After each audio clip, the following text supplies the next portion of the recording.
Unlock the secret weapon of Excel that lets you find data faster than ever. VLOOKUP. Let's dive right in. First, click the cell where you want the result to appear. This is where Excel will display the information it finds. Now, type equals VLOOKUP into the formula bar. This tells Excel you want to use the VLOOKUP function. Next, you need to specify the lookup value, the value you want to search for. Click the cell containing the employee ID you want to find. For this example, we are looking up employee ID 105.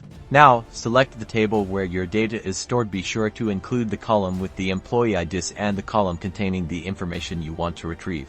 Next, you need to tell VLOOKUP which column contains the information you need to extract from the selected table. In our example, we want the department, which is in column number 3 in our selected range, so type the number 3. Finally, type false. This ensures an exact match. Close the parenthesis and hit enter. Voila! Excel has automatically found and displayed the corresponding department for employee ID 105. That's how you use VLOOKUP.